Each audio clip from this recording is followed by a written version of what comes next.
Om Namah Shivaya. Om Namah Shivaya. Om Namah Shivaya. Om Namah Shivaya.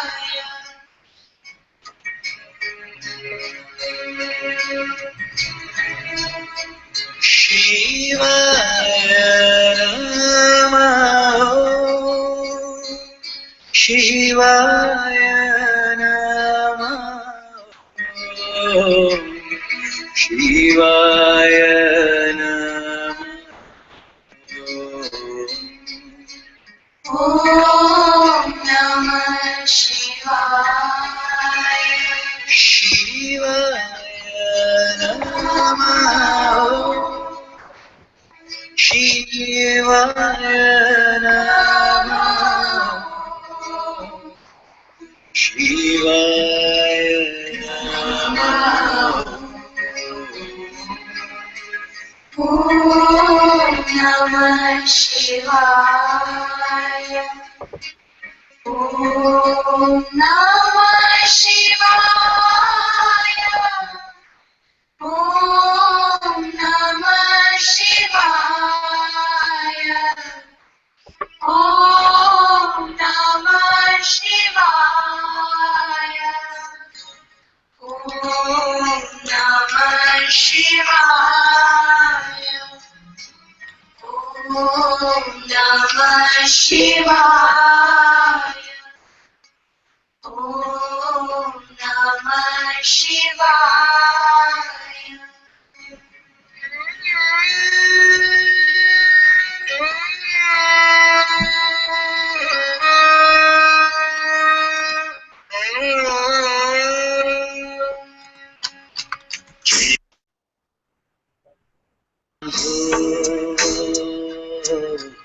Jai Jai Shiva Shambho.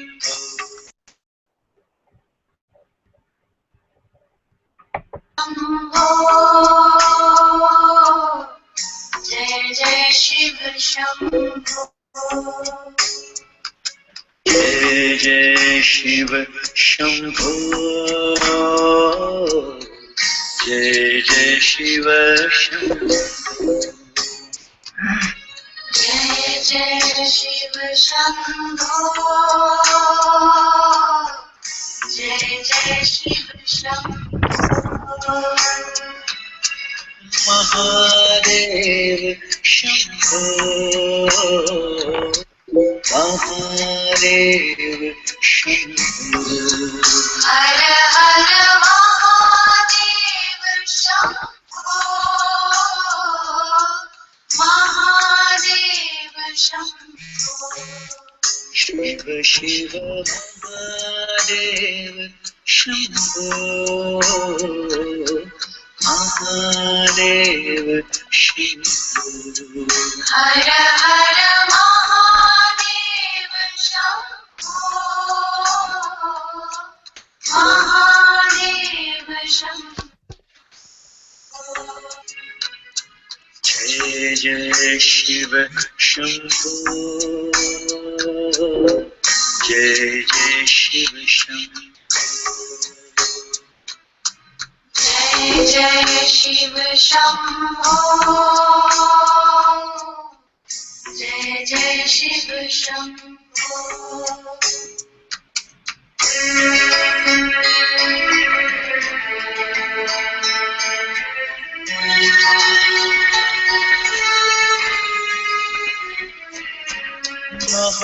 Mahadev Shambho.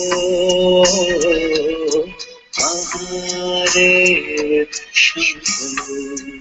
Hara Hara Mahadev Shambho. Mahadev Shambho. Shiva Shiva Mahadev Shambho. Mahadev Shambho.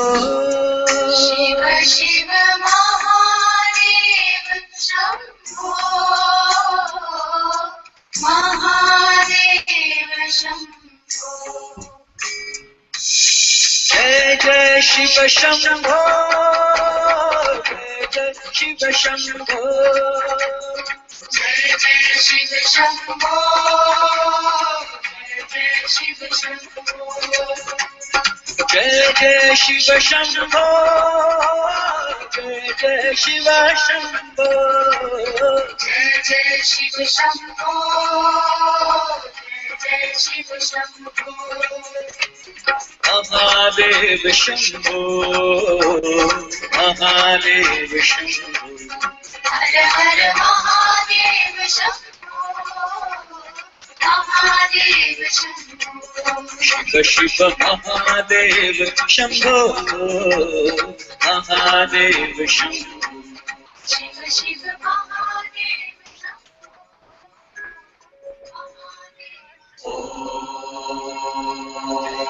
Shiva Shambho,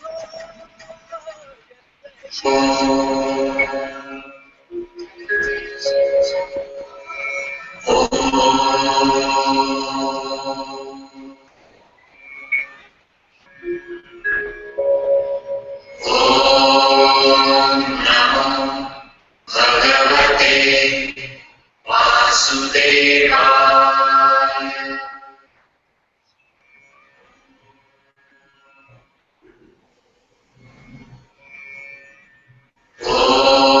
Om Namo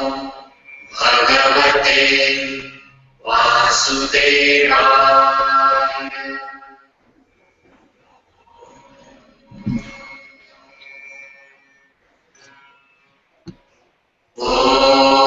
Om Namo Bhagavate Vasudevaya.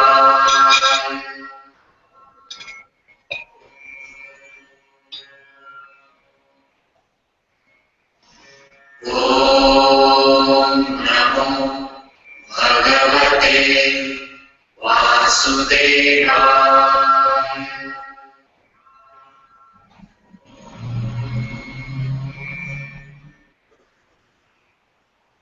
Om Namo Bhagavate Vasudevaya.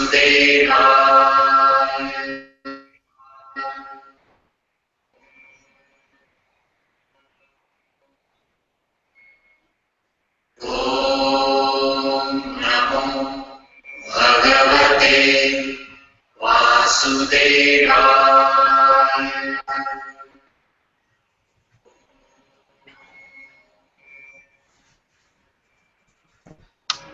Om Namo Bhagavate Vasudevaya.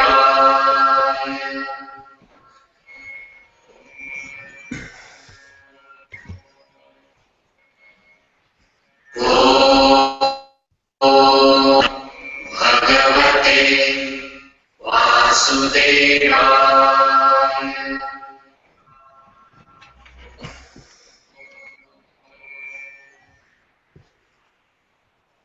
Om Namo Bhagavate Vasudevaya.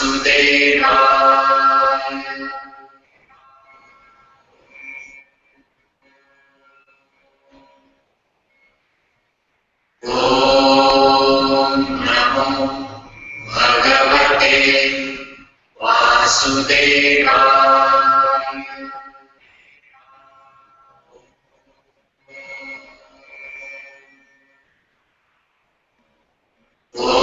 Om Namo Bhagavate Vasudevaya.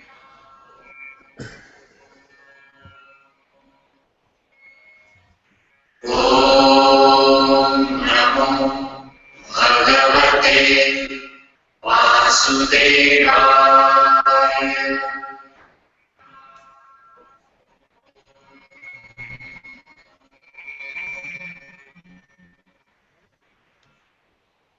Om Namo Bhagavate Vasudevaya.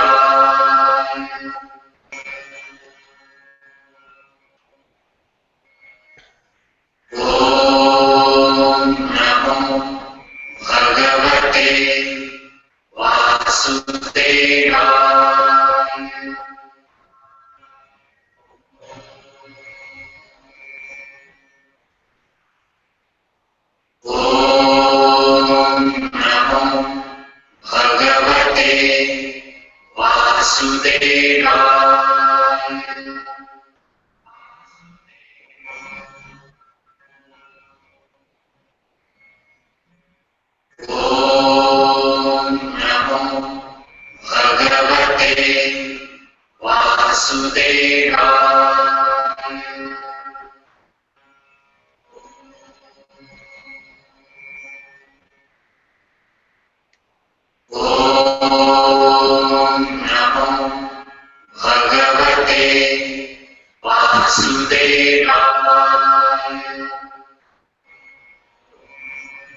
Bhagavate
Vasudevaya.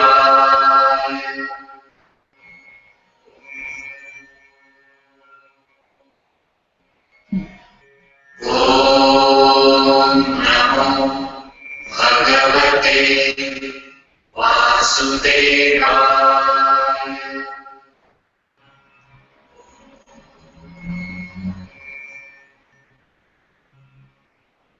Om Namo Bhagavate Vasudevaya.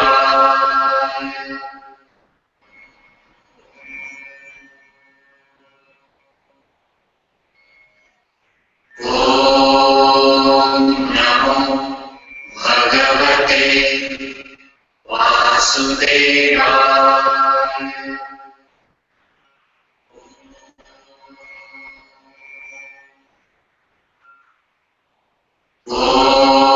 Om Namo Bhagavate Vasudevaya.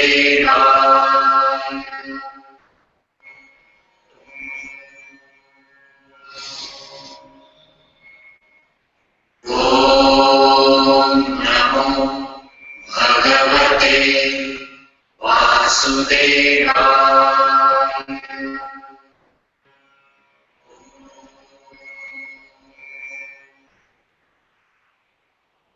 Om Namo Bhagavate Vasudevaya.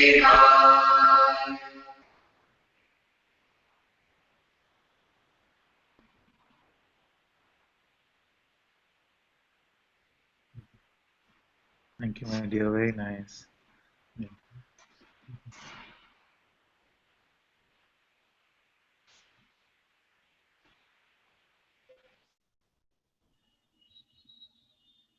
Namaste, everyone.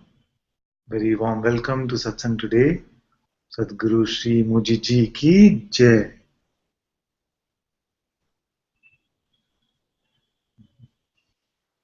Thank you all so much for joining in.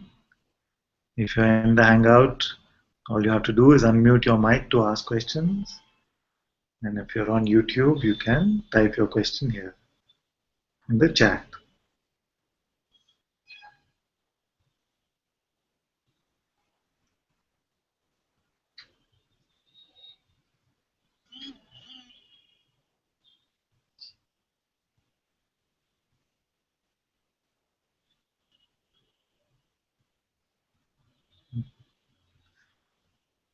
What's the difference between the sleep state and the waking state?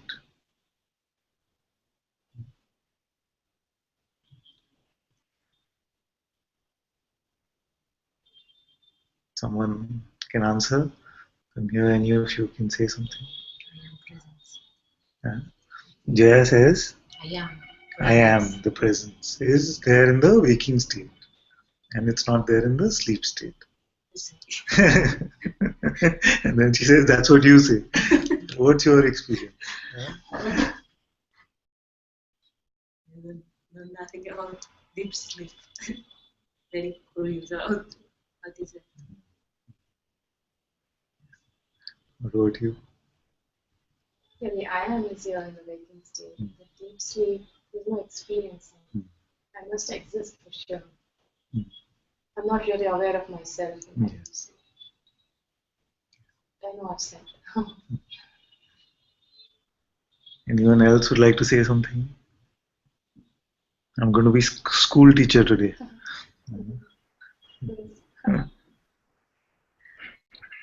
Hello. No, hi, Father. Hey, David. Can you hear me? Yes. Good, good. I have no experience of what it is to be asleep. Awareness is not aware during sleep, so there's nothing to sort of report back on. So awareness only knows itself. I can't really report back about a non-experience. There's no phenomenal experience. Yet you are aware that I slept or there was sleep, isn't it? but it's in reference to a thought that it's almost as though I can't say when awareness came on. It just is. It's there. So I imagine that I've been asleep. But there's been a thought, a memory that I've been asleep, but it's obviously there is no sort of direct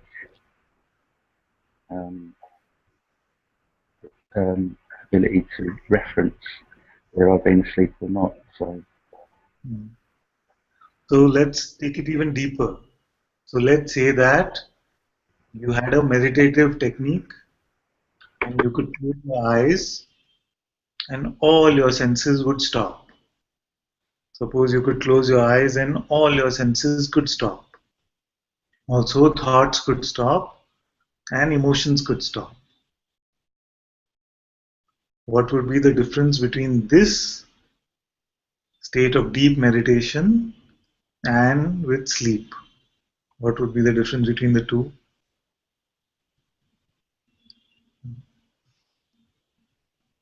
So senses are not reporting anything, thoughts are not saying anything, and no emotions are also coming.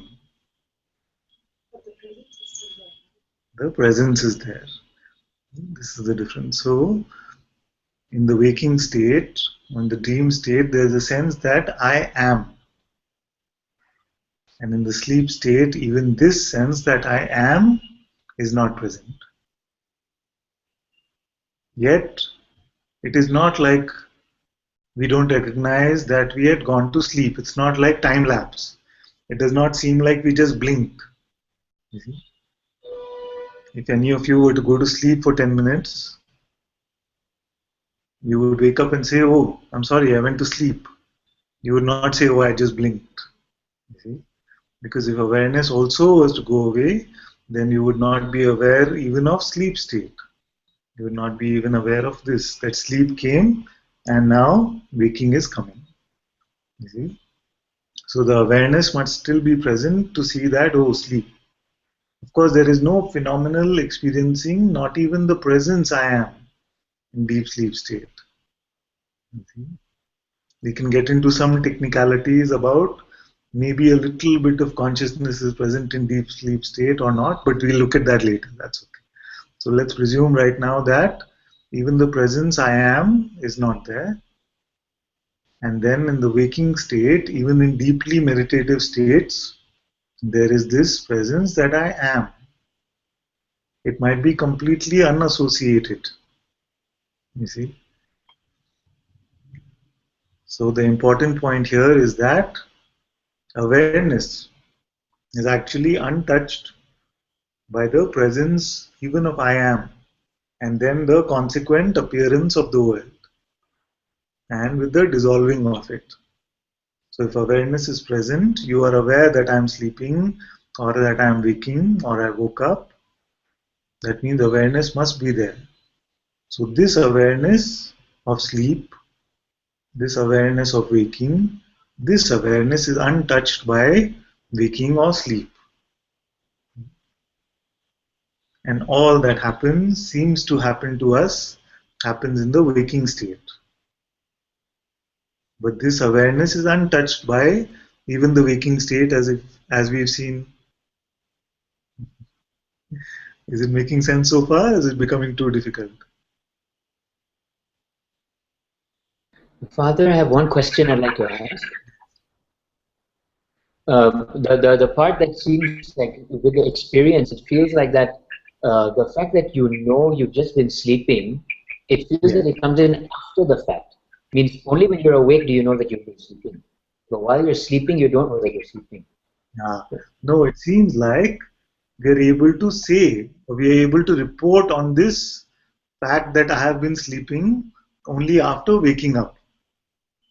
We're able to report this only in the presence of the I am, only in the presence of this universe. Otherwise, where would we report it? There is nothing, not even the phenomenal presence of I am is there in sleep state. Yet if you were to nod off now and go to sleep and then wake up after a few minutes, you would not say that, oh, I just, was it just a blink or was it sleep? Oh, I went to sleep. How would you know this? Because in sleep state, in deep sleep state, there's not even memory which is functioning. Memory also needs the presence of being, isn't it? So there's a clear watching, just like there's a clear watching when a thought comes, we say that the mind is here. And when the thought is not there, we say that there is no mind. So if there is no mind and no other physical sensation also being reported, then what is there? Just this awareness is there. In the same way, we are aware that I slept and I woke up without any reliance even on memory. So you instantly wake up and say, oh, there was sleep. And then you say, oh, now there's waking. So the difference is that the presence of I am appears, and then it seems like the waking state is here. The world is here. So this awareness, which can be aware of sleep or waking or dream, this awareness can be aware of mind or no mind, of emotion or no emotion. This awareness, how is this possibly to be touched from within any of these states? How can awareness be touched in the waking state? How can any appearance in any state touch what I am?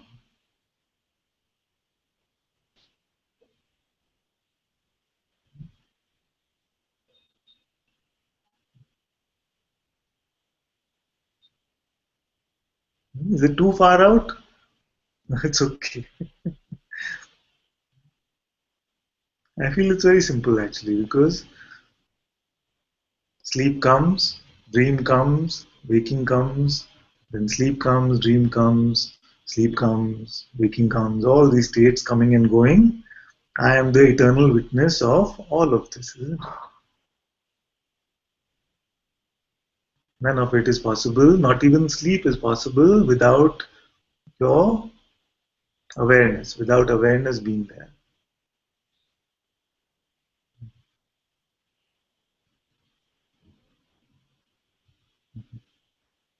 I know it can seem a little tricky because time and space appear in the presence of being. So time and space appear in the presence of being. So therefore we find that, oh, there's nothing in sleep. But who knows there is nothing in sleep?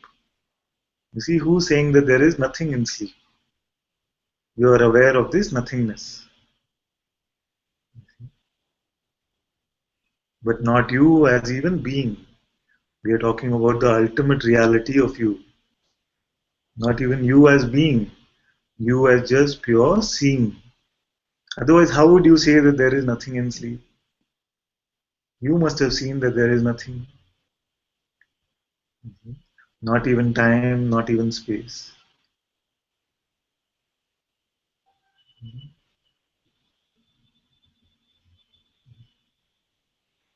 And the mind might be painting some picture for you, like it's all dark or something like that. No, that is before sleep.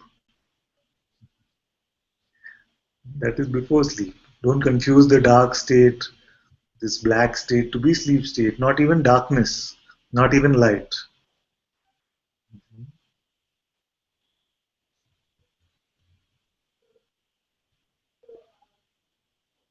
Nothing you can say visually about it.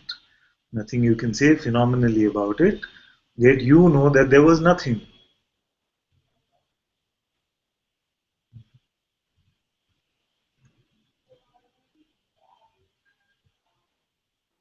Father, can I ask one more question actually regarding this? Of Okay. course. So basically, the question is more regarding like okay, so you're aware in the deep sleep state and all, but then this thought comes that isn't this all part of the functioning of the body? How is it something that is other than the body that's doing this? You know what I mean? Like the idea that you're still the body, and this is like with science books or whatever it is, you say, but this is all part of the functioning of the brain and of the mind. How is it something other than that? You know? Like, Yes. But first we must ask, which body's functioning is it? Because I've had so many bodies. You see, in the dream there will be another body. It will seem so real, it can experience everything. That body is there. So is that body sleeping and you are here? You see, there is no way to tell. So we've seen that this ability to project this universe is existing anytime in the presence of I am, irrespective of whether this body is there or not. So how can we truly say? So in one night you could have had 10 dreams and this could be the 11th one.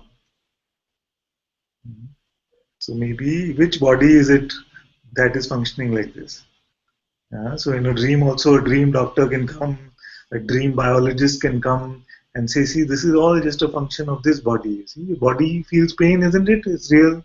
See, if I pinch you, it seems real, like this. So it seems like that. See, so we've seen that. It's a beautiful way to see.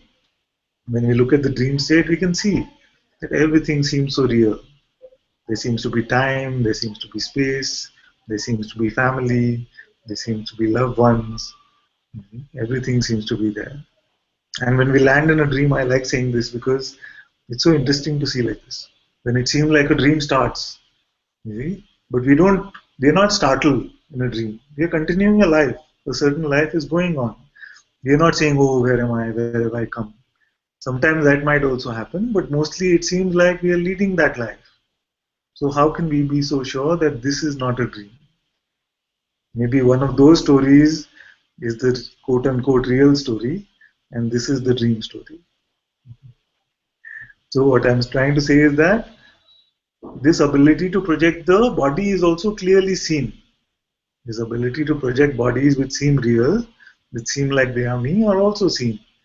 And I'm sure in a dream also, if a doctor were to check the body, it will find that there is a heartbeat, there is functioning, it can get tired, there is pleasure, there is pain. So very nicely we can see that these bodies are very easily projected by consciousness. Unlimited amount of, can we close that door? Unlimited number of bodies in one night can be projected. Not even right to say one night, but just for conversation we can say that.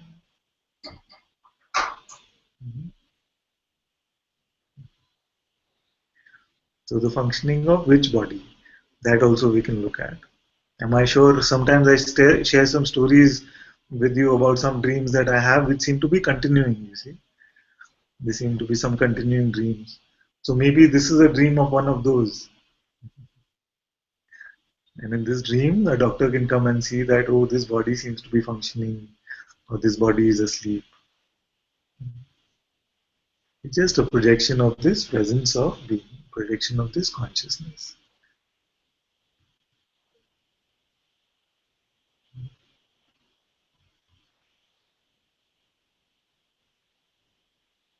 So then, if states are coming and going, and there are appearances in front of us, appearance, then no appearance, then appearance, then no appearance, this play is happening. Then how can we presume that anything in the appearance is strong, or is too much, or has the ability to hurt me? You see? What is it that can touch you really? That is the question we can ask. The dream state coming and going, waking state coming and going, sleep state coming and going, the witnessing of all of these states, how can that be touched by the content of any of them? Really touched.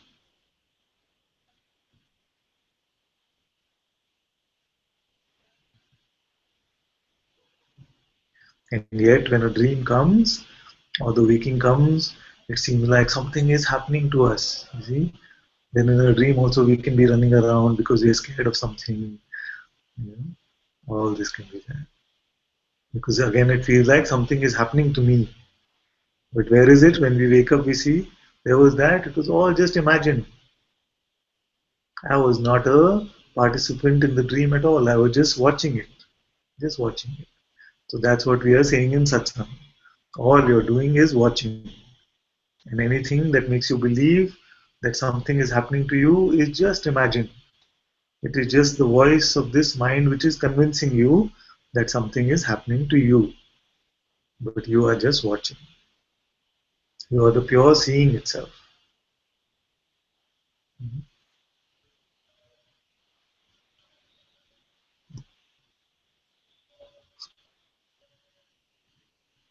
Don't try to force too much for a mental understanding, because the mind usually has big trouble with understanding this.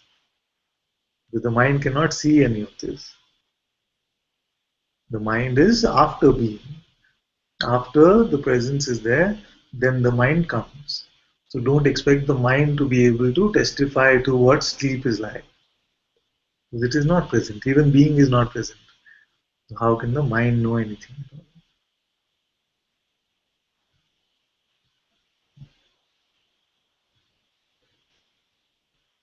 So what's the point of all of this? What is the point of this discussion? Is to see that this awareness is untouched and unmoved. And if you were to ask, who am I? You will find that there is no separation between yourself and this simple seeing, this pure awareness.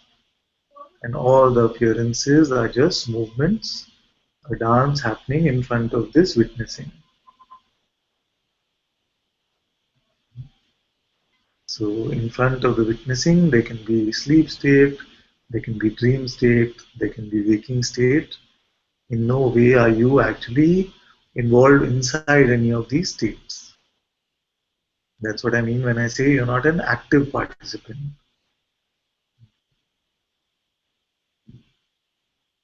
All you can do here is witness. Just like all you can do in a dream is watch it.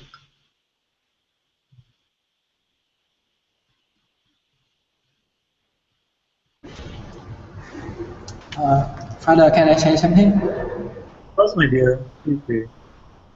Yeah, actually, yesterday I just discussed with my family about my trip to India, and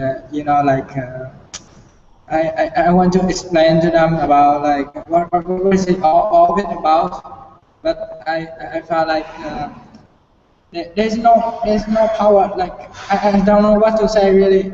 So I tell a liar actually. I said that I go to India to become a yoga teacher.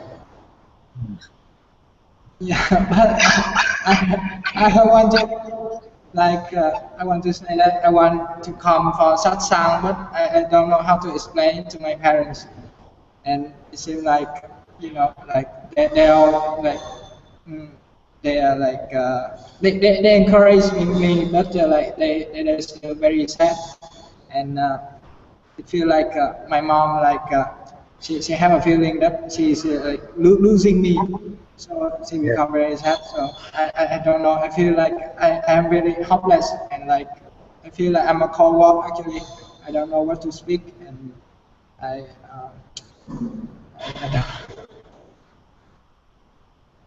I just try to stay in the awareness and let whatever speak, but then I remain quiet and I don't know.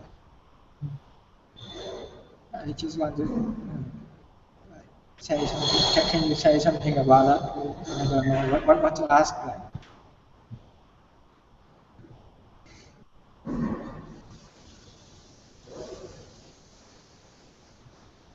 I have a 13-year-old son. And you're 19, so not very far. So I can look at this from both the perspectives actually. Because I also had parents, and we still have parents who are concerned about whether our son is going to become a sadhu, whether he's going to leave his family, whether he's going to go and live in the caves. See, that concern is there still with my parents. It still remains. And also I have a son who is close to your age. So I can understand how the parental feelings, the parental instincts must be coming for them. So I can look at this from both the perspectives. And I can if you try to fix the situation with your mind, then it's going to become more and more troublesome. Don't try to involve the mind, just coming up hard to say, then you can just say it. There's no expectation of anything changing. Because for a parent, it is very difficult to accept that their son is going to India and who is going to take care of them, what's happening with him. So I can completely understand from their point of view also.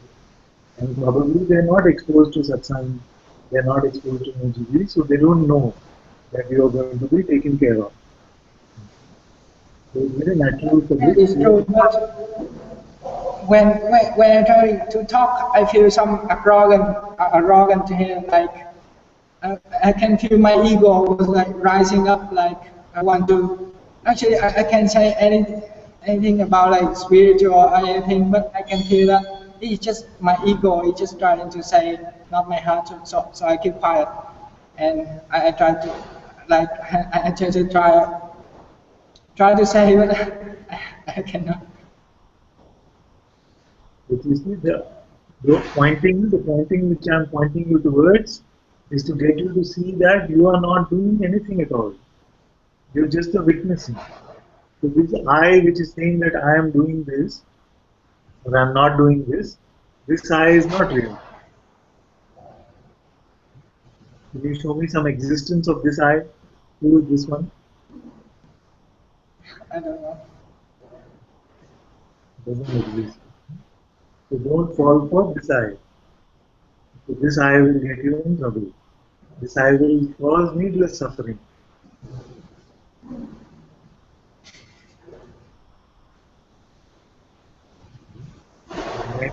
What should I do? What should I do now? This I means who? What should who do? The one doer, which is consciousness itself, is doing everything. When you find the doer, when you find who is doing, when you find who is speaking, when you find who is listening, who is this one?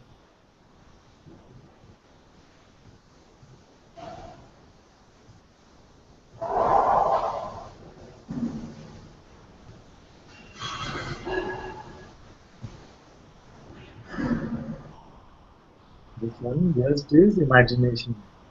It's your imagination. God is doing everything. Everything is God's doing.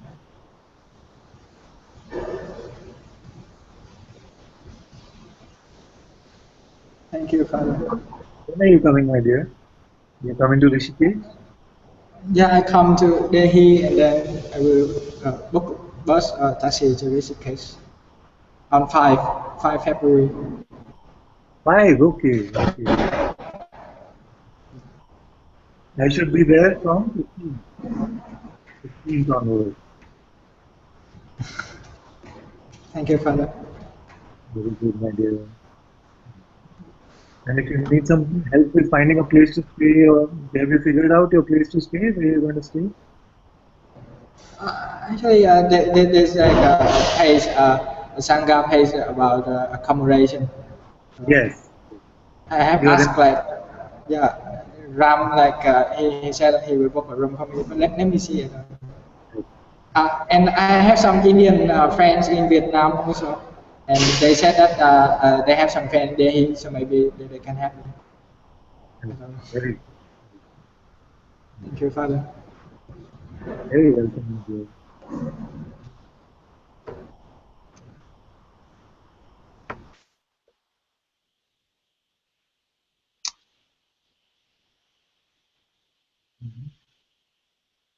Okay, let's read some of the messages. Namaste, namaste, everyone.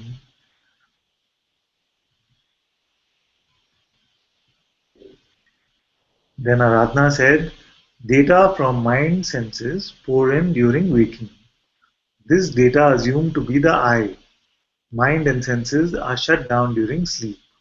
No I derived from data from mind senses, but awareness as I is present. Very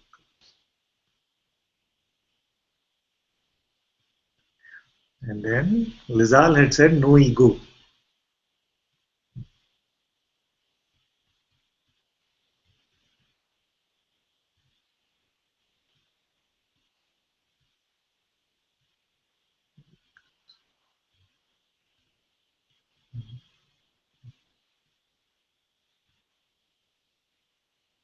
And if there's some struggle If there's something feeling, oh, this is too difficult, look at who that is. Who is saying it is too difficult? Who is saying this is too abstract? I can't understand. This one is not you. This one is the same guy. Who is trying also to understand? It is not you.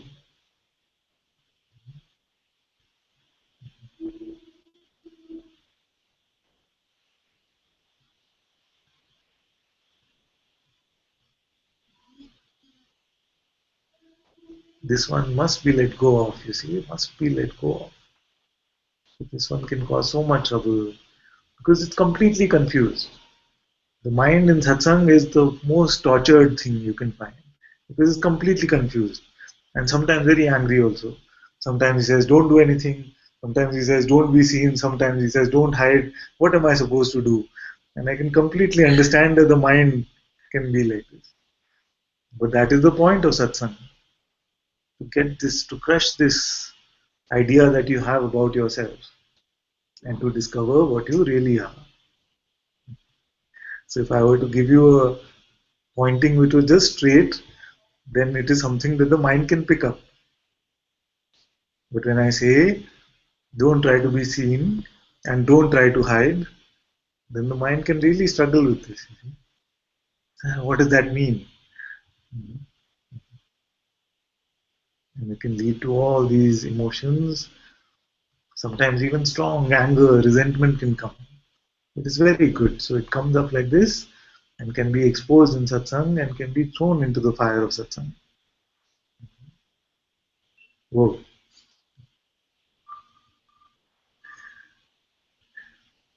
Okay, lots of chat being posted here. Father, can I say something? Yes, my dear, please say. Can you hear me?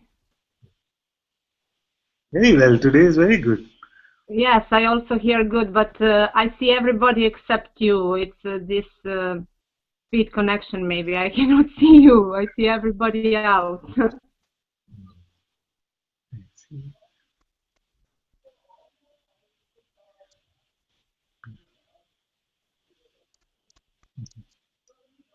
Do you want to ask something as well, my dear?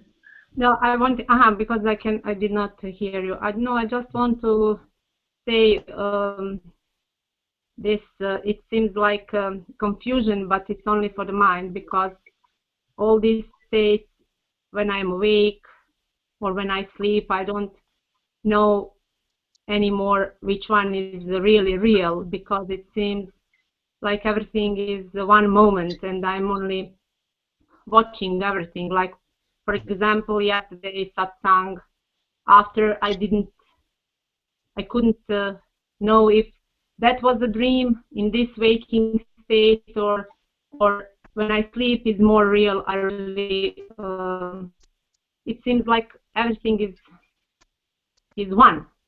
Yes. There is no difference. There is no line between when I go to sleep and when I'm awake. I really don't understand anything anymore. Yes. That's why we say that there is awareness and then there is appearance. What is real, what is you, is the awareness. In the presence of this awareness, all this appearance can come and go. So we can never say that the appearance is real, or we can say that it is an appearance.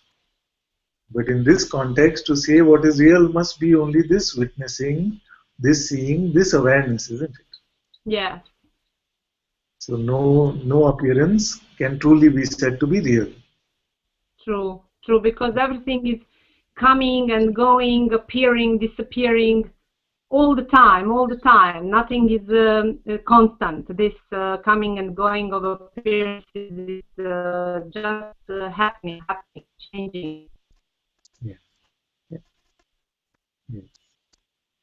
Yes. So that which is coming and going is Maya. In India, we have a word called Maya. So that which comes and goes is Maya. And then we see that which stays, which is not coming and going, is Amaya, is beyond, is that pure witness of all this coming and going of Maya. You see?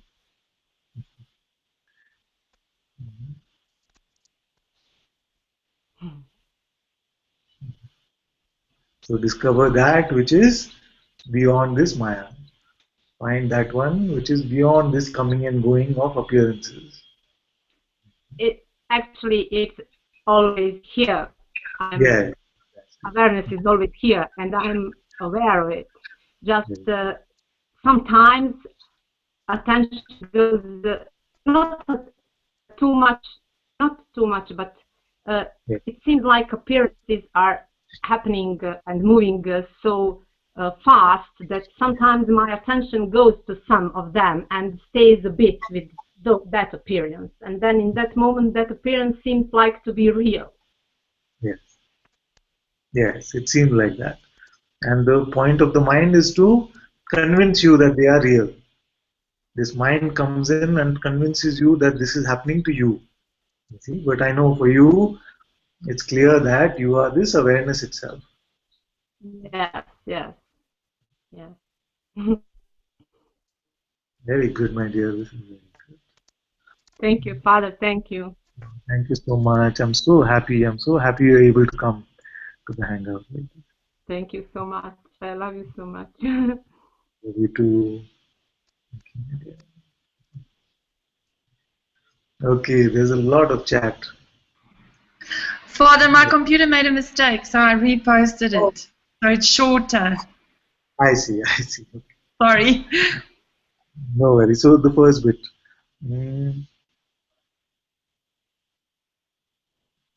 Yes, very good you posted this actually. There was a question from Prakhar. Yes, question from Prakhar. Yes. I'm sure it's like the universe wanting Prakhar's question to come, because I didn't copy it and it just came automatically.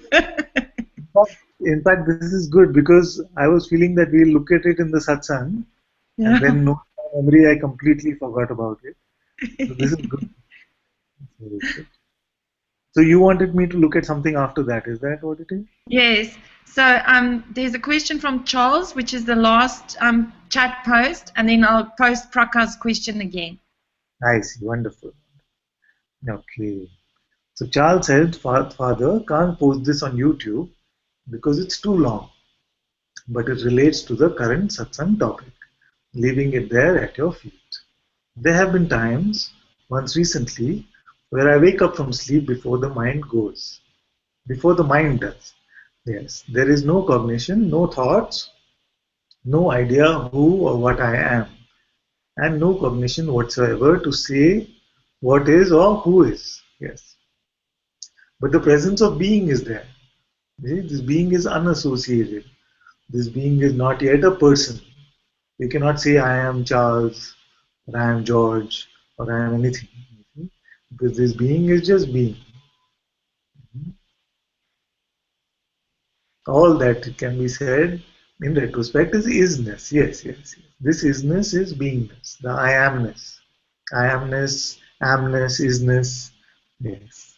This last time, there was eventually a movement to comprehend, and then there was witnessing of all the thoughts that wake up, that take hold of this state to provide it name and form. Very good. My issue is, if there should be an attitude developed that encourages to seek who is observing rather than making a move to comprehend what is happening, even though it can't really be said there's anything there to move one way or the other. Yes. Nothing to be done. Nothing. Neither of these. If it naturally comes that you are asking, so who am I then it's okay. Otherwise it's clear. It's completely clear. Because in our unassociated being, when this confusion of personhood is not there, then the truth is completely clear. It is beyond what any words could actually say.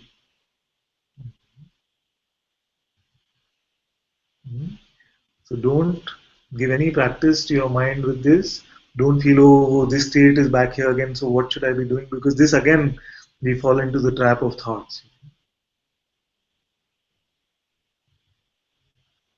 This is very good. This is the You're getting some gifts along the way, and you're seeing the pure presence, unassociated being.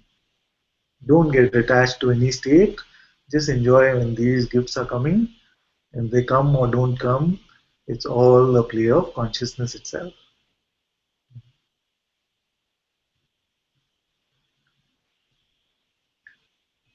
And then there was something else after that. He said, not sure why ego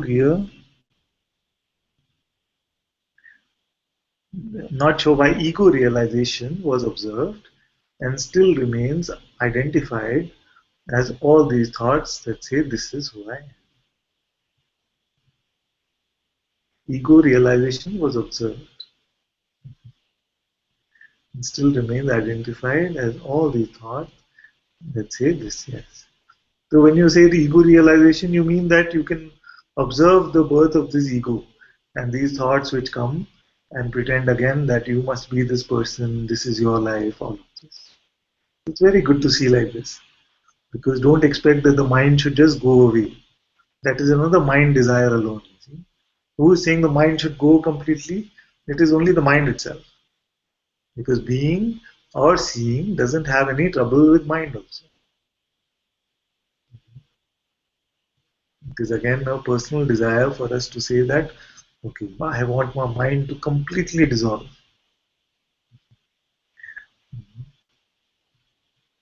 Don't believe this also. Being itself, you as being have invented this play, you have written the script of this movie, everything is happening according to your will as God.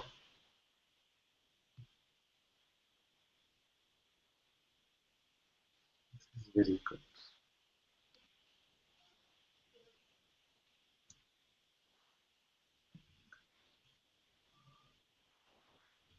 And Prakhar had a question as well yesterday. He asks, Anantaji, from yesterday's contemplation, there is no actual difference between mind and consciousness. Ultimately, we can say that all phenomenal appearances are in the light of consciousness. So there is a qualitative difference, but actually then there is no difference in anything at all. Because even being is actually a form of awareness itself. All is awareness, all is awareness. And from this awareness comes this modulated form, this frozen form of awareness called being. In the presence of this being, then comes the play of the world. So all is still what? All is still awareness itself. So all this play of seeing, being, world, universe, all of this is ultimately just awareness. But qualitatively, if you are looking at a phenomenal level, then we can see that being is just this pure light of this projector in the movie, and then the mind comes to sort of pretend to be these characters. So qualitatively, in the phenomenal realm, it is different. Then you said just that mind is a commentary on consciousness's manifestation. Mind is also its manifestation. See, the phenomenal, we say that this is the immaculate conception, the being. Because this phenomena has no phenomena for a parent. Only being, pure being, has no phenomena for a parent. All other phenomena have being for a parent. All other phenomenal experiences come in the light of these beings. So therefore, we can say is a play of this consciousness itself. But being, or I am, or Om, whatever we want to call it, is the primal phenomena. Is the primordial sound from which all then else appears. Yes, and mind also is the manifestation of that comes up after the presence of being. Yes. Then you said, as we can leave mind, can we also leave consciousness? We do, no? Every day when we sleep, even this being is let go of. Yes. That's what he said. When I wake up, consciousness comes, and with that, mind comes. Correct. World manifests from consciousness, so is the root of suffering. How to get total peace in the waking state also. So is it the root of suffering? If I want to leave the mind, doesn't it imply that I will have to leave the I am? You cannot leave the I am. Not in this way. Because you cannot stop being. You cannot stop being like this. The automatically waking state is over, then sleep comes, and you pretend as if there is some personal doing in that. I decided to sleep. It's not like that. Waking state is over, sleep comes. Sleep state is over, waking comes. It's like this. Actually, if I say, okay, turn off being, can you stop being? No, you cannot do it. So all that you need to be rid of this suffering is to withdraw your belief from your thoughts. Don't have to try to switch off being. Don't have to try and leave God also. Now, when we say that I don't want even this being, they're saying I don't want the presence of God. But God unassociated is not leading to any suffering. See? It is when we create separation within God that I am a part of this appearance. There's something in the appearance which is me or mine. That is when suffering comes. So enjoy the presence of God, dance with God, but don't believe your thought. That much is enough. That much is enough.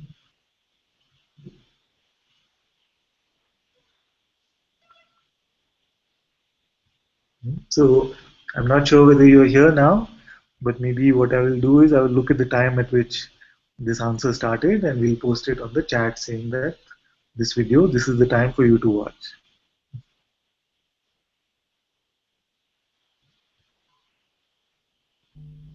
Father, may I speak? Yes, Can you Sonam, of hear? course. I'm speaking softly so I don't wake the house up. Yes. Usually when I'll use the word meditate, but I Yes. just sit silently, right? Usually I'm very aware that I'm sitting. Some of you have these experiences. Sometimes it's light and all that stuff, but I'm aware of being and witnessing. But every now and then, and it's really kind of rare, even that goes, and Yes. and like an hour will pass, just like that, and Yes. and I know I wasn't asleep. Yes. There is that, because for one thing, when I do fall asleep when I'm meditating, I tend to slump over. Yeah. But the time it'll just, and so it's like time and space has gone. Yes. And I guess that is just the pure awareness. Is that correct? Yes. Yes. So there are two types of samadhi like this. So one type of samadhi could be just that all this presence of the world, of time and space, everything is gone, but the presence of being still remains. So I can still say that I am. This is one type of samadhi. I'm sure there's a Sanskrit word for it which I don't know about. And the second type of samadhi is that even this presence of being cannot be found. There's no looking also, nothing to look for the presence of being also, but it is clear that it's almost like sleep state, but a little bit different. So maybe some element of consciousness still remains, but very negligible. Negligible. So this is very beautiful. All these different kinds of samadhis can happen when we meditate. And they're beautiful gifts for us to see that I am untouched in my true nature. So appearance can be here or appearance can be absent, but what I am is just this pure witnessing. This pure witnessing which is not going anywhere.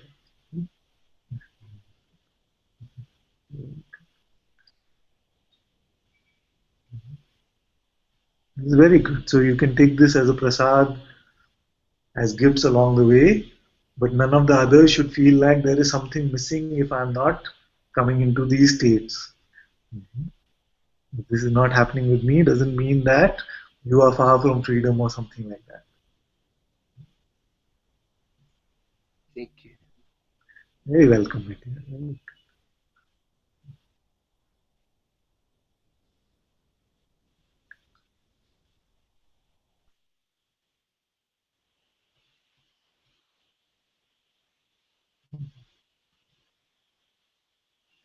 I remember once, many years ago actually, more than 10 years ago, I used to also meditate like this.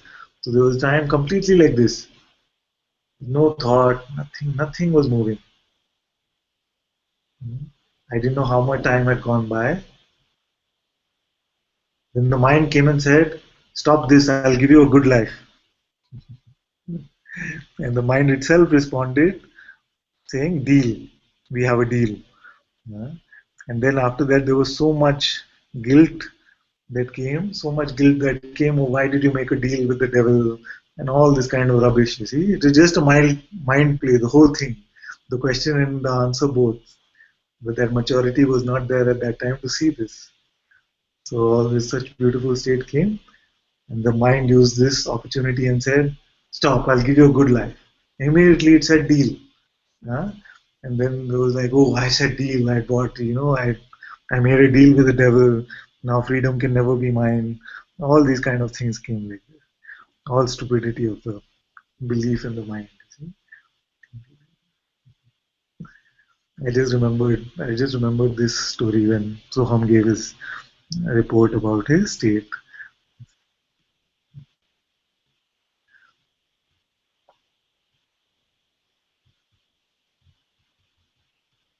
Devika says, "A wonderful man I knew described living in awareness as passive volition."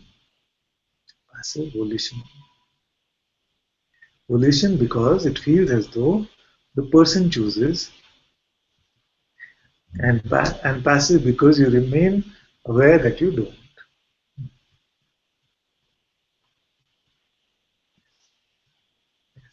But even this volition is whose volition? It is somehow seems to be the volition of beingness itself. It seems to be God's choice whether to go along with the stream of thoughts or not. And that's why I like this passive volition. Because you see, the person now is completely dormant or passive, but there is this sense of volition that I am not going to believe my next thought. And who controls belief? It is the presence of being itself. The being itself has attention and belief. They cannot belong to any person, you see. This is very good. Yes. Shivani is giving Atma a tip. She says, "Atma, if you click on another person's pic in the Hangout, maybe Father will then be down on the bottom for you to see." Yes, this happens like this. So sometimes when you put somebody on the big window, then it's not seen. But when you put somebody else up there, then it's seen in the smaller window.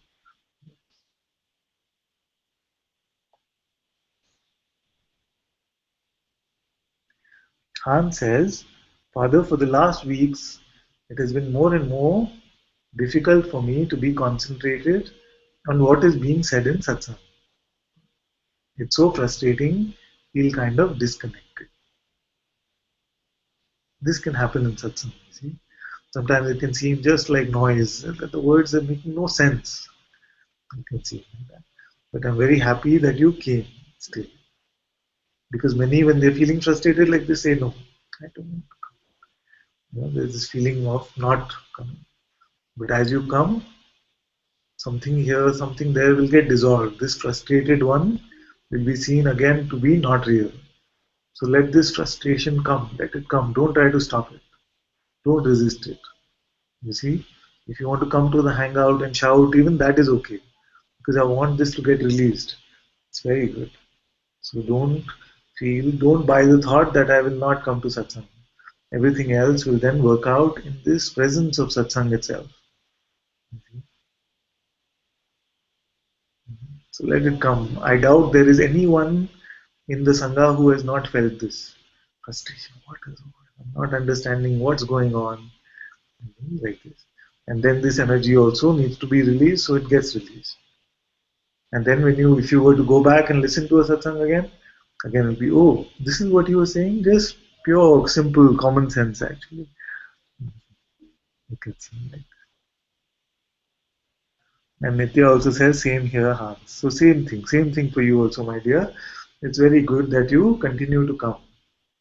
Because I am not saying anything which is difficult. It can seem, the mind can say, "Oh, this is And if there's a feeling of not understanding or it's seeming to something, you can come and say, I didn't understand. Can you repeat? Can you explain it better? I'm always happy to. Always happy. But it's very auspicious. Don't feel it's something bad which is happening to you. Very auspicious. Let this frustration come, let this resistance. Even Jaya was saying yesterday, something happening. I'm not able to look at you or something. So all these remnants of the personhood, they're now fearful of satsang. So let it come up, let it be burned. 1 or 2 days, it just goes. But if you try to resist it, then it can seem longer and longer. If you just say, okay, come, what do you want?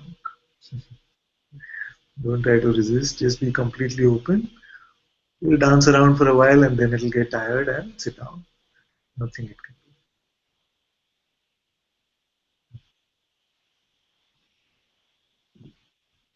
do. Charles also says very much the same. Devika says also feeling fuzzy and unfocused in satsang here this week. I should go back and look at what I've been saying. Yeah. It's kind of the same here. They're not interested. Yes.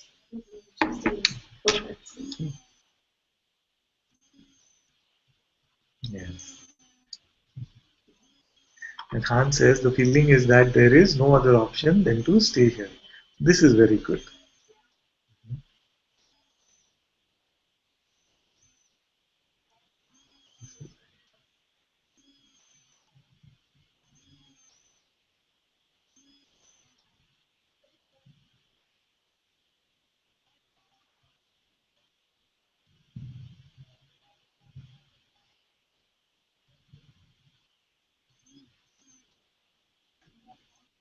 Charles says, I just keep coming to satsang no matter what.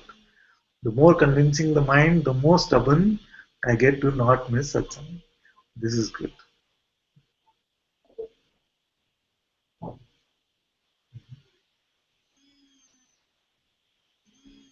And it's good. You can tell me actually if something is not being understood, you can say, okay, I didn't understand this. Because for me, it seems all very simple, you see. That's why I also keep checking with all of you that is it being understood, is it simple enough?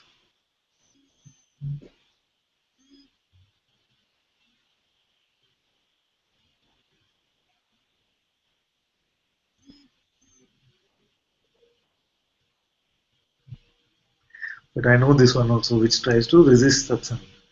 You see it happens like that. Inevitably it comes up like this. That enough, maybe I should just step away for a while. It's just something.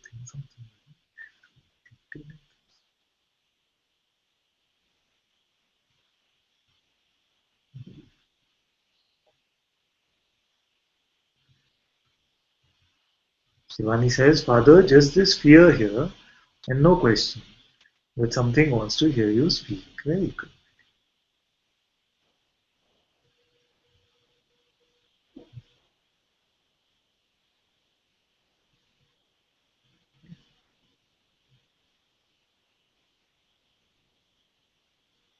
Very natural for these kind of energies to come up, especially when it seems to be that the appearances of a hospital and everybody is concerned about the health of the body, things like that. It's very natural for these kind of energies to come.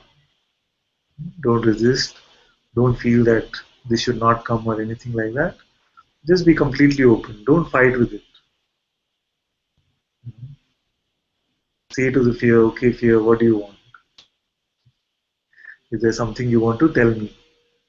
What's your message? And then when we don't resist, then all these strong energies also then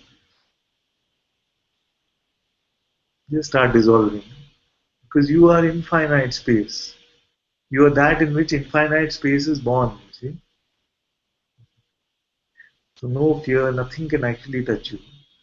Only if we give it our belief that something is happening to me, then it seems to become real. This is the power of your belief.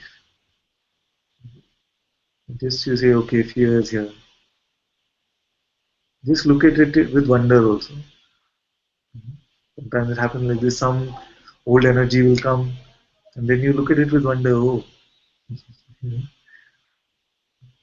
Nothing to be done about it. I want to actually say that enjoy this feeling of fear also, but it might be heard as not compassionate or something.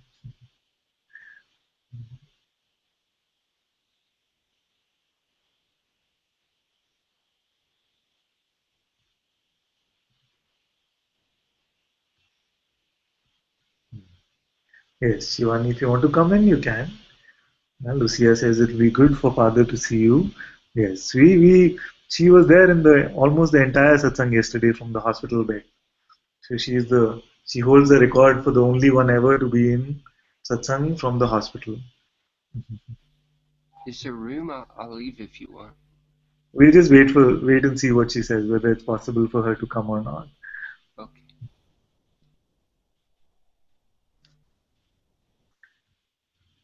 And Tara says, I like what you said. That's very useful for me. Sometime I need to listen to some paragraph again and again.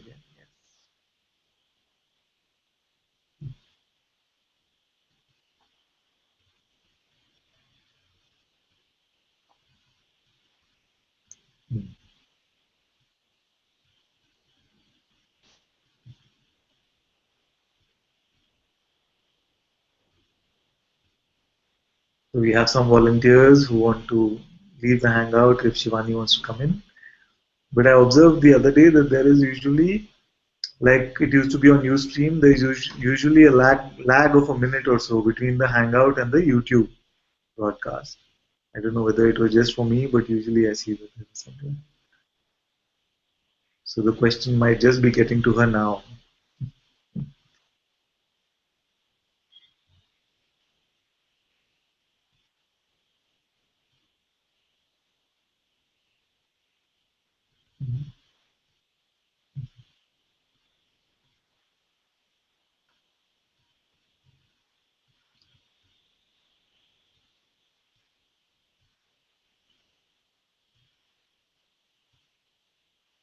Okay, I can leave. Okay. But she didn't say she wants to come in yet. So we're just waiting to see whether she wants to come. Okay.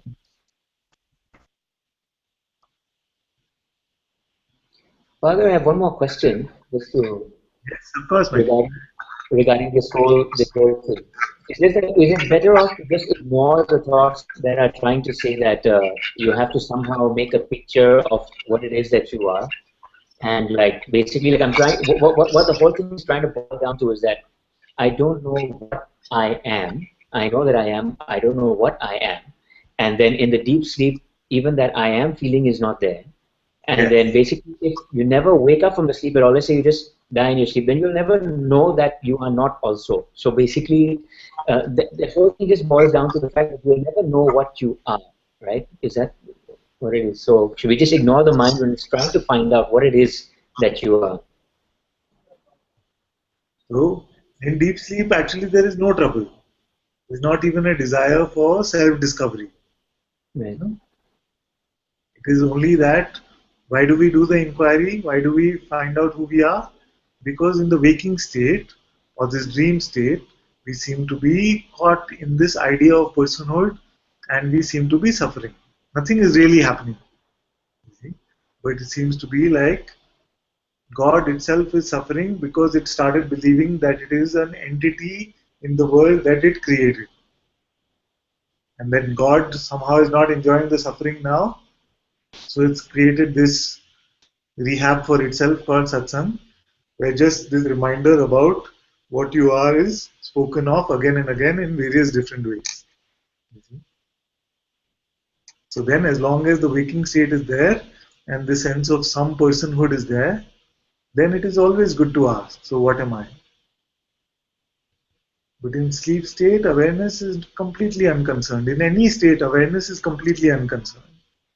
But it's just this manifestation as being seems to have this power to pretend, called belief. And to let go of this pretense, it then creates this satsang. So actually nothing happens. Before satsang, during satsang, after satsang, you are just this awareness alone. But in the phenomenal realm, we can say that beingness gets freed from the person idea. And hence it feels like so much space, so much freedom is there. That's all that is happening.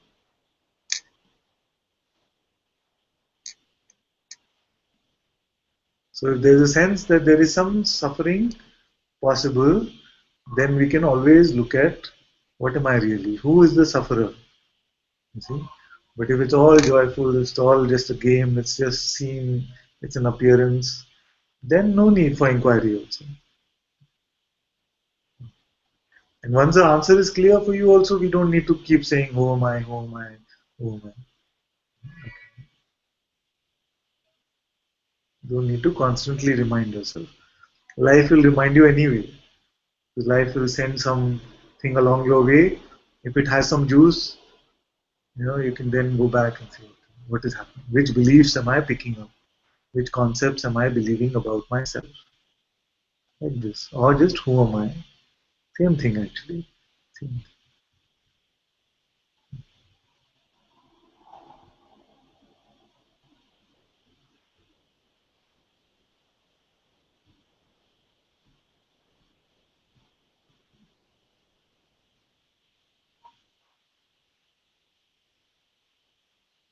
Okay, so Shivani said I can come, trying to hide a little, so we'll come. Okay, my dear, you can come. Is there space? 1, 2, 3, 4, 5, 6, 7, 8, 9, 10. So one of us, we had many volunteers, so one of you can go. I will, okay? Okay, so Atma is going. Okay. Thank you, my dear. And while Shivani comes, we can look at Tara. Tara said, my sister wants to ask. She has some body problems, afraid of cold, stomach, feeling uncomfortable, indigestion, or scared of not falling asleep. All these body problems. What is the truth? How does the identity run?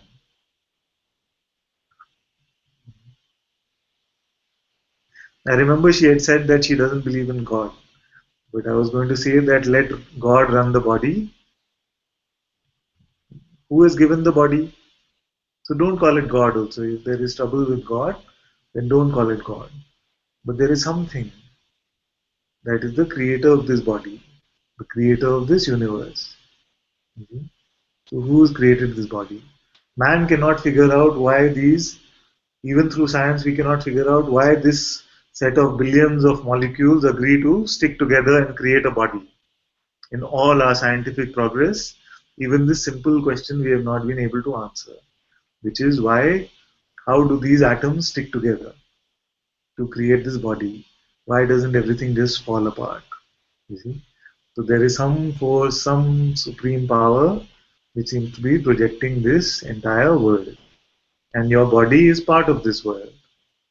So who created this body? Let that one decide. Like there was a great Indian saint called Kabir. So Kabirji had said that let the one who has created the mouth also worry about what will be fed to the mouth. It's none of your concern. So the one who has created this mouth is also deciding what to feed it, how to take care of it. All is happening on its own. So find out who is this one who is suffering because of the body. Who is the sufferer? Can we find that one?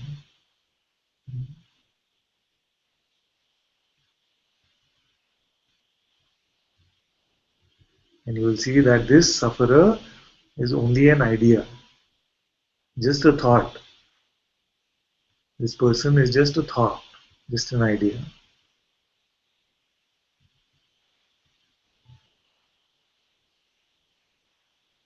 So you let go of all of these fears. Don't worry also about sleep. How do you make sleep run away? By worrying about whether you'll get enough sleep or not. So be completely unconcerned. It does not mean that, so look at this body as a car. So look at it as if your parents have gifted you a car. This body is a gift to you. You look at it as a gift. So nobody is saying that don't take the car for servicing, don't get it repaired. Nobody is saying any of that. All that is being said is just don't say that I am this car. See that this car is moving, this car is constantly changing, but you are watching this movement of this car also. You are not that.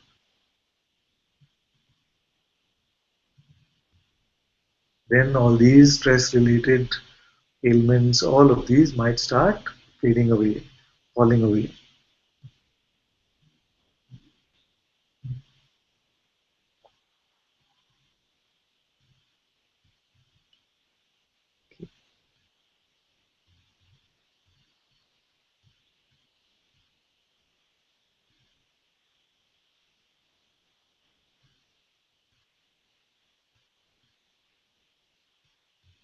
I see.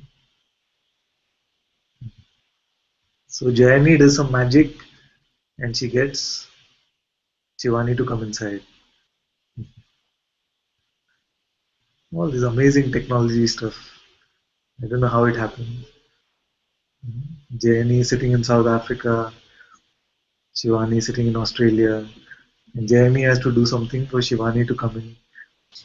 Maybe it's some Apple trick. I don't know what to do.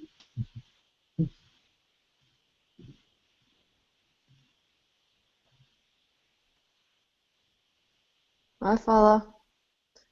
Hello, my dear. I can't see. Hang on. Oh, there you are. Hello. Hello. Hi. Can you hear me? Yes, yes, yes. You're looking good. You're looking good. You're looking a little tired, but you look like you're not unhappy. No, not. I'm not really. I don't know what I. It's just like I said. Just fear is here. Yeah. Fear of death, I guess. Fear of. I guess it's the realization that this body will end eventually.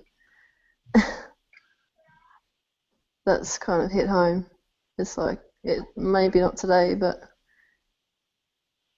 eventually, or anytime. Anytime. This is true. This is Yeah. not to be denied. So we must not live under the denial that this body cannot go anytime. This is a very beautiful place if this message is becoming clear. Even if it is accompanied by some fear or grief, it's very good. Very good to know this. That this body can end anytime. You see, it might be completely healthy, we work out all the time, but you never know. We step out on the street and we can be run over. You see? This body can go at any point of time. It's very good to see. Yeah. And if there's some attachment to it, then obviously some fear and grief will come. It's very natural that this attachment is there also. But it's very good that this fear can be there unresisted. You can even say, so what are you trying to tell me? And speak to the fear and say, what are you trying to tell me? And then the interpreter comes and says, oh, this means that you can die. Yes, yes, it knows I know I can die. You see, the body can die, I cannot die.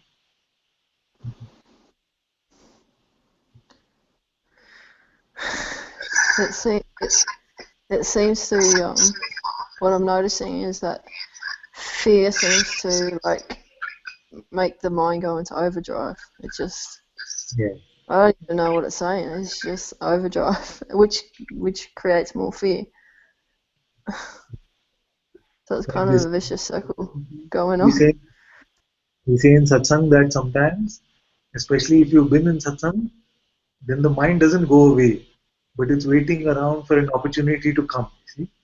And when these things happen, then the opportunity is for the mind to say, yes, this is my chance. You see, let me try to get her now. Yeah. Now the mind must be really, really upset because even in hospital you're joining satsang. It has to write you off sometime. It has to write you. Yeah.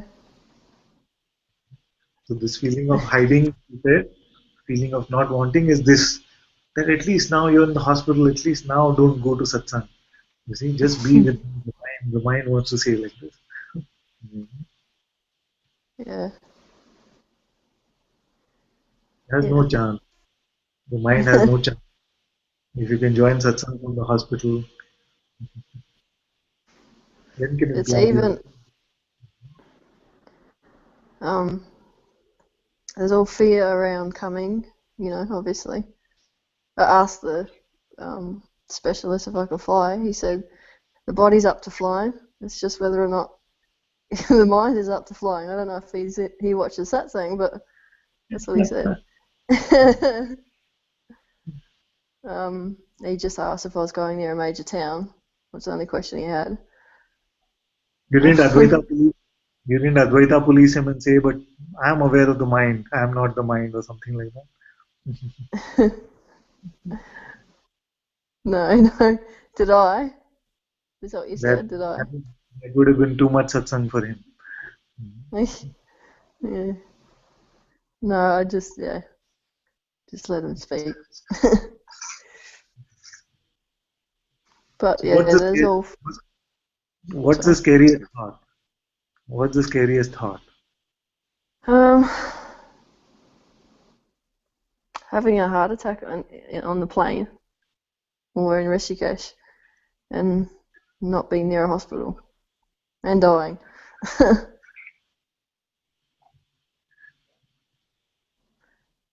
That's basically it.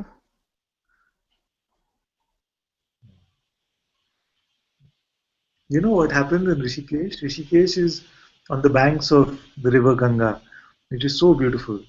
So in most of India, what happens is that when people become old, they want to go and live in these on the banks of the Ganga. So on Rishikesh, you'll find a lot of these old age homes. See? So people want to come and die next to the Ganga itself. It is known to be the most auspicious thing. The most auspicious thing. Well, that's kind of what has been coming. It's like there's no control. You don't know what's what, when this is going to happen. Because the mind's saying, I want to be with the girls. I don't want the girls to be by themselves. It's like, I don't know. It's just that. Have the doctors cleared your body for flying on? Yeah. It's just the anxiety that's surrounding it. That's the problem. Well, not a problem, but it feels like it at the moment. Don't fight it. Yeah. Don't fight it. Let it come up now also. You can share all that it's. Oh, what if you go to India and you die? What if you never see your children again? You see, all this rubbish the mind will say. Somehow I don't feel that will be God's plan. I don't feel that. Yeah, I so want to come. Part of me is just like, no matter what, you're going. That's it. But everything else, it's just like, no. So there's a bit of a thing going on. And don't be concerned about it. Whatever happens happens. It's okay. It's okay. Yeah. There are only 3 beings in the world who have Caravan of Love as their favorite song. It is not going to get. I will have a meter tantrum with God if he tries to make that 2 out of 3.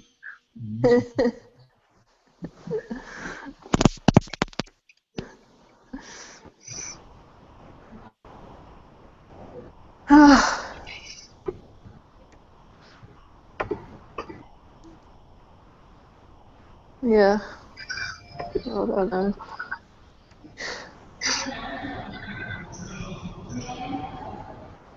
Please don't decide anything.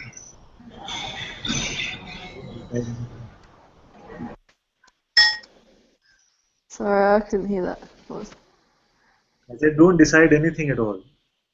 No, that's right. That's what I feel like. Just I have no idea what's and sometime soon yourself in India, you find yourself in India. If you find yourself still there, you find yourself there. Nothing for you to do. Yeah. That's what I've been feeling. It's just like, well, I'll either be there or I'll be here. It'll happen one way or the other. Yeah. That's how it feels. Although I just let go of everything.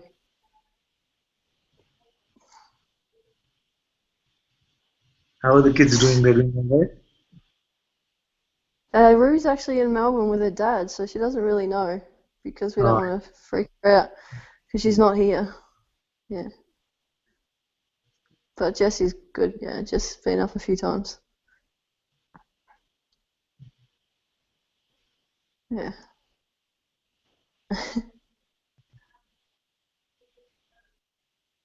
Maybe I should just bring them with me. yes.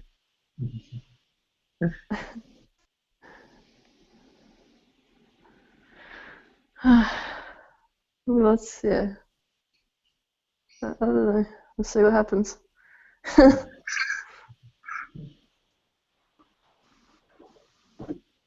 You see that the fear is also not happening to you. It's just fear. Yeah. Try Yeah. to find who is touched by this fear. Try to find this one. You find that it doesn't exist.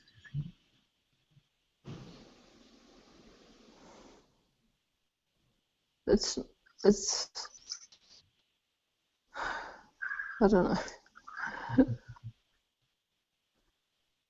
It's great. It's fine. It's seen at times. It is seen at times, but it feels like I was going to say this to you. It's like when you put your hand under hot water Yeah. or cold water or something freezing, you quickly pull it out. Yeah. It's like the fear. It's like there's something that just wants to pull away from it. It's like holding it there is painful, I guess. Something like that. That's the story. Okay, so is it there now? Is it there with you now? It's constant. It's been constant for the last 3 or 4 days. Okay, so you're with me now. You're with me now. Let's look at the fear. Just look at it. Don't worry about whatever reactions are happening. Even if tears come, even if it becomes stronger, all this fear can be there. But just stay with it. Don't resist it. Just let it be.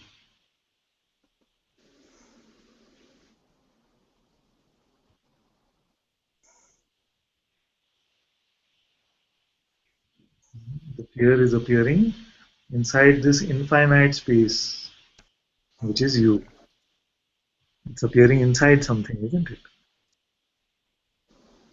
And this space inside which it is appearing is untouched even by this. So let it remain. Don't try to fight it or pull it away, push it away or pull away from it. Don't try to do anything. Stay with it.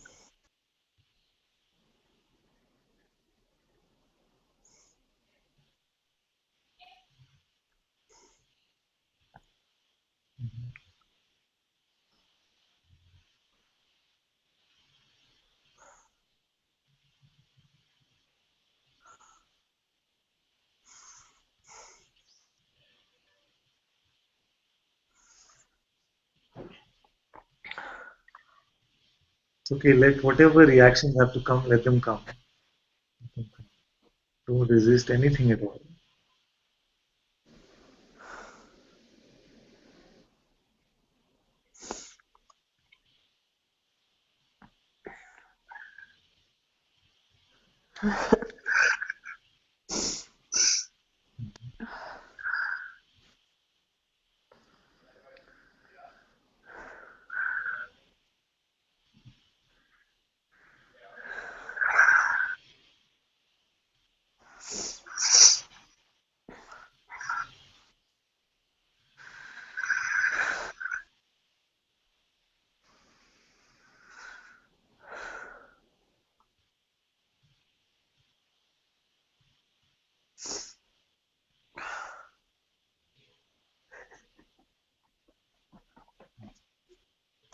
It's okay, it's okay.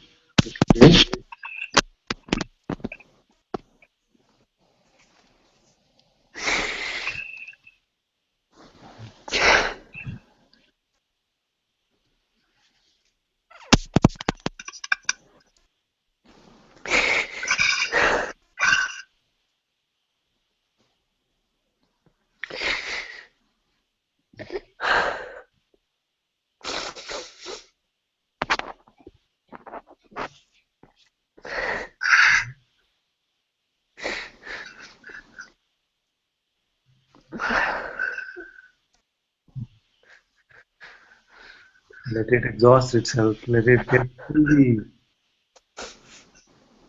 Let it bring it on. Whatever it has to bring on, let it bring it on. Nothing that we have to reach.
I can even feel it. It turns into a toughness at times. Yeah. Get scared and then it turns into this sort of toughness.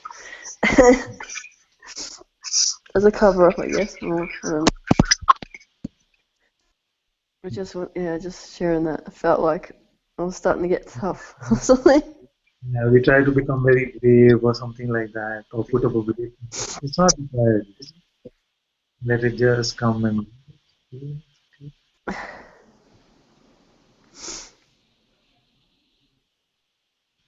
Yeah. Now, wanting to be brave, we are not facing the fear, you see. You must just face the fear and see what can it do to me. I know that in all of this, in spite of the fact that tears are there, I know that it's not doing anything to you really. It's just that some buttons are getting pressed, some old conditioning is getting released, all this is happening. But even you can see now that actually nothing is happening to me really. It's just that somehow this energetically is playing like this. Yeah. Yeah.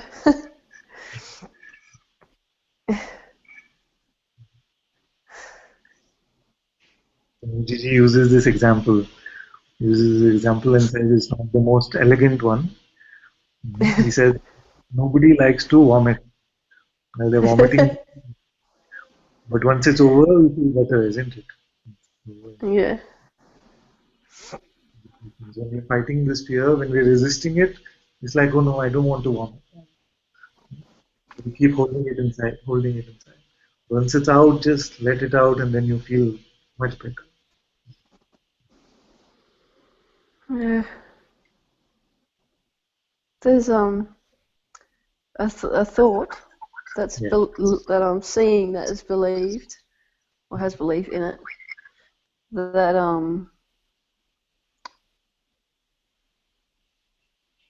that it's too much, but it's not too much. There's a belief that it's too much. It's never. If it's too much, you will become, like I was telling somebody half jokingly yesterday, that if it's too much, you will be unconscious. Yeah. If you're conscious, that means it's not too much.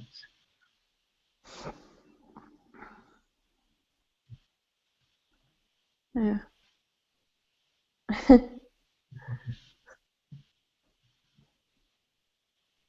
Why can't you just be here every single second of the day, Father? It's easy. I'm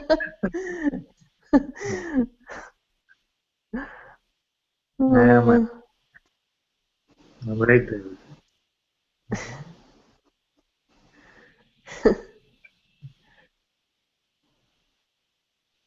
I'll just make a highlight of this part and just play it over and over.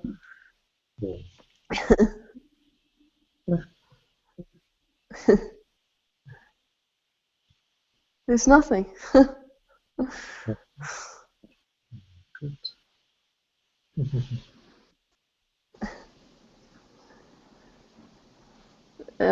Yeah. Once we face our fears, then we see that it is nothing. It is just some energy. It is pent up here. It seems like, oh, my head is going to explode or something. Nothing. It's just it's the belief that it's too much that was being believed. The thought that it's too much. And then it's like just hanging around continuously because there's something stopping it. When we say it's too much, ultimately it will lead to this victim mindset saying, why me?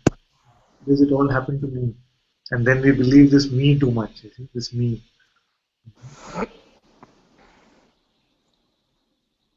Yeah.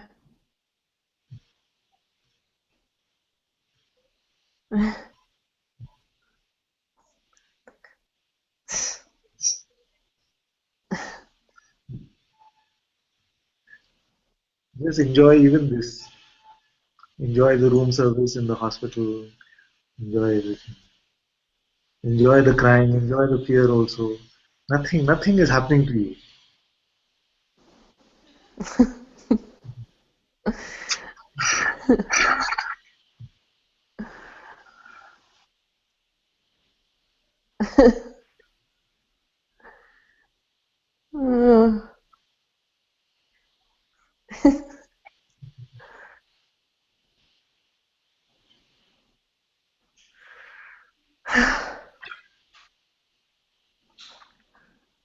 So what, you have Wi-Fi there, or how is this possible? Is it a 4G connection that you have on your phone? I brought my Wi-Fi is pocket Wi-Fi. I can carry it with me. Oh. So I brought it to hospital. The two things I don't go anywhere without is my Wi-Fi and my phone. So I can watch Satsang. They go everywhere. Yeah. Mum kept asking me, "What do you want? Do you want some books? Do you want this?" And I said, "No, just my phone and my Wi-Fi and the chargers." Yeah. I don't know if you guys have that pocket Wi-Fi.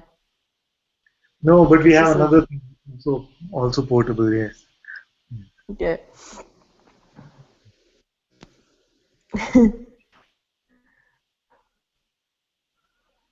Thank you, Father. Well, thank you so much, my dear. Good. I'll see you soon. See you soon. Yeah. If my mum will let me come. She's not real keen on me coming, but I can understand. I can understand that. yeah. We'll just see what happens. Yeah. Okay. Okay. Ah, my dinner's here. Oh, very good. Enjoy. Thank you. Thanks.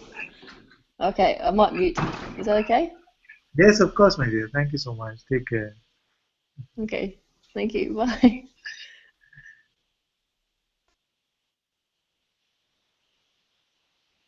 And if the doctor sees you smiling like this, he's going to ask you to leave. You know that, right? It's funny because the lady next door comes and visits. The cleaner stops and has a chat. It's really cool. Like, it's just chatting with everyone and the nurses, and it's been really nice. Yeah. So I might go out and let. Oh, sorry. I might go out and let someone else in. So, yeah. It's okay. You can stay. You can stay. I can Unless stay? you have. Okay. No, I just thought I'd let someone else have a space. Okay. It's good. We are ending anyway. We're close to closing. Okay. Okay.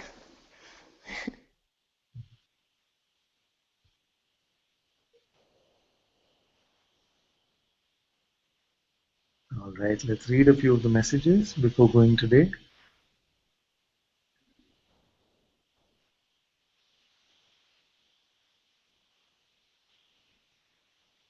See, Tara, this must be very good for your sister also. I'm very happy that this interaction happened. I'm sure it will be helpful for your sister to hear.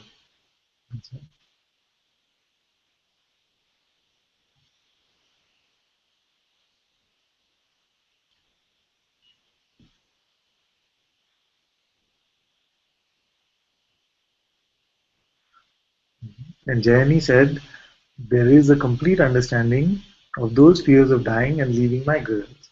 Is this something to be transcended or a natural aspect of a play of motherhood? Is very natural. Very natural. This is primal, you see, because even animals have this love for their siblings. Even the smallest animal will fight with a lion to save their children. It's very natural. Don't try to fight this. It's completely fine. And Bhagavati ji says, Father, you are the embodiment of Avalokitas Vara. Oh, Avalokit Ishvara. You can come and explain what that is. But never before have I witnessed such great compassion in human form. You radiate pure compassion on us all, always, boundless this love. Thank you so much, my dear. Avalokiteshvara is the Buddha of great compassion, Father. Avalokit Ishvara, the Buddha of great compassion. Thank you so much, my dear. The Bodhisattva who gave up his right to leave samsara so that he could rescue all others. Oh, yes. Thank you. If you spot it, you got it. You see. You are also then Avalokit Ashvara.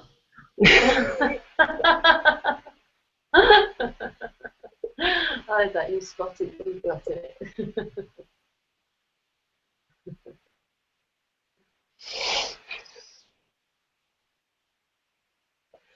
I love you. Thank you, Father. Yeah, thank you so much.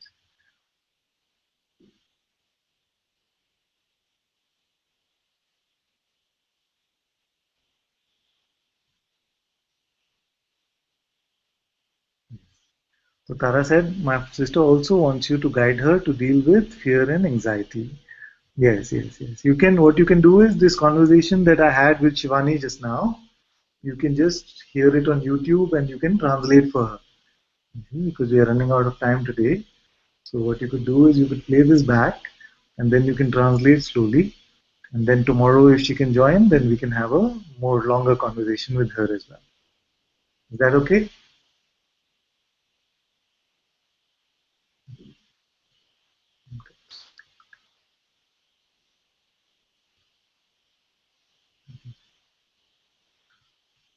Okay, let's see on YouTube some messages.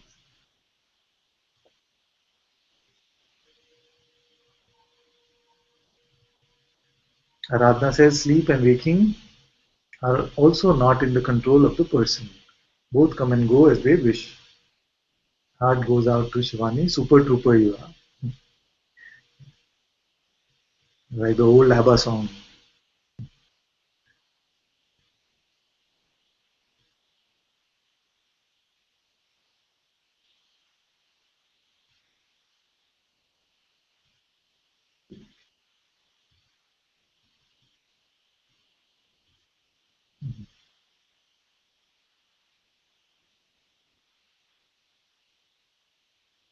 Alright, my dears, let's have a song by Radha.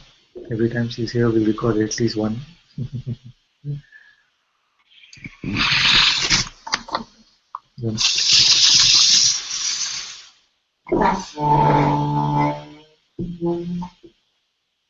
Some of your water, this one seems very old.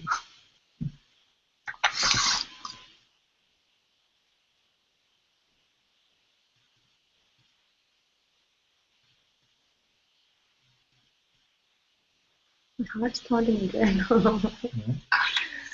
My heart's throbbing again. Take your time. Hi, Shivani. So good to see you.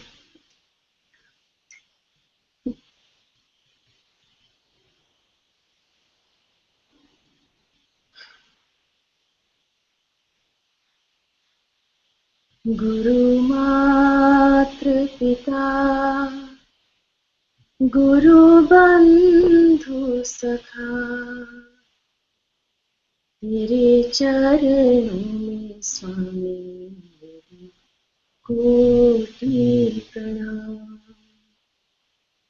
Tere Charanon mein Swami Meri Koti Pranam.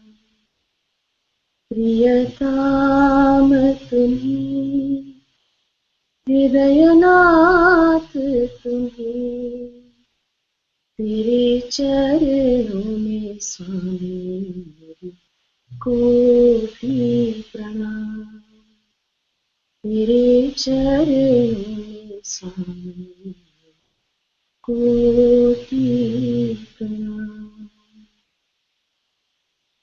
तुम्हीं भक्ति हो तुम्हीं शक्ति हो तुम्हीं भक्ति हो तुम्हीं शक्ति हो तुम्हीं मुक्ति हो मेरे सोम शिवा तुम्हीं मुक्ति हो मेरे सोम शिवा गुरु मातृ पिता गुरु बंधु सखा तेरे चरणों में स्वामी कोटि प्रणाम तुम्हीं प्रेरणा तुम्हीं साधना तुम्हीं प्रेरणा तुम्हीं साधना तुम्हीं आराधना मेरे सोम शिवा तुम्हीं आराधना मेरे सोम शिवा गुरु मातृ पिता गुरु बंधु सखा तेरे चरणों में स्वामी कोटि प्रणाम तुम्हीं प्रेम हो तुम्हीं करुणा हो तुम्हीं प्रेम हो तुम्हीं करुणा हो तुम्हीं प्रेम हो तुम्हीं करुणा हो तुम्हीं मोक्ष हो मेरे सोम शिवा तुम्हीं मोक्ष हो मेरे सोम शिवा गुरु मातृ पिता गुरु बंधु सखा तेरे चरणों में स्वामी कोटि प्रणाम प्रियताम तुम्हीं प्राणनाथ तुम्हीं प्रियताम तुम्हीं हृदयनाथ तुम्हीं तेरे चरणों में स्वामी कोटि प्रणाम तेरे चरणों में स्वामी कोटि प्रणाम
Okay, my dear Lizal, we can have your invocations.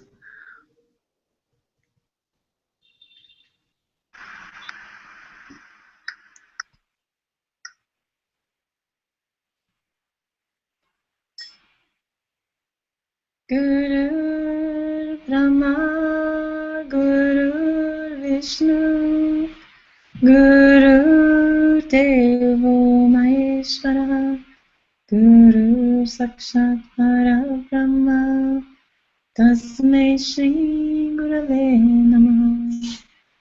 Dhyanammulam Guru Murti, Pujamulam Guru Padam, Mantramulam Guru Vakyam, Mokshamulam Guru Kripa, Mokshamulam Mujiji Kripa, Mokshamulam Ananta Ji Kripa.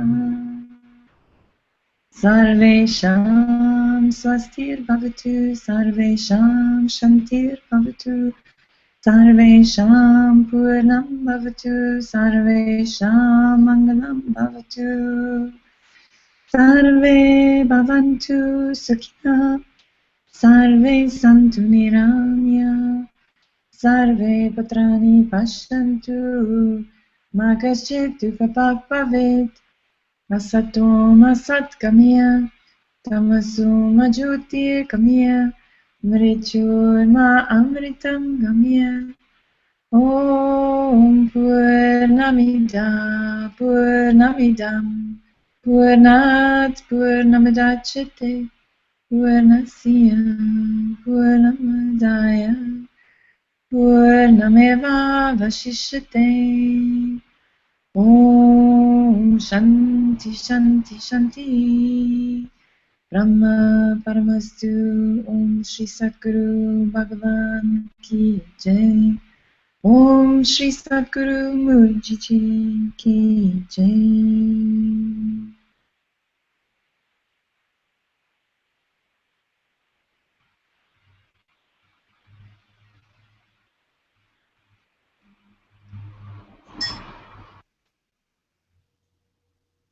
Thank you, my dear. Thank you so much.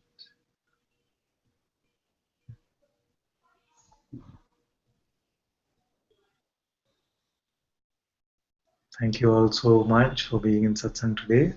Satguru Shri Mujiji Ki Jai. Ananta Ji ki Jai. Jai. Jai. Jay. Jai. Yay. Jai.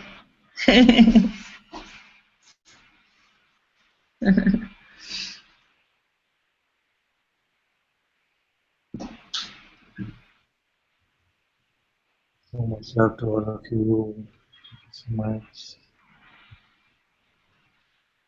Thank you everyone on YouTube as well. Beautiful, beautiful messages every day.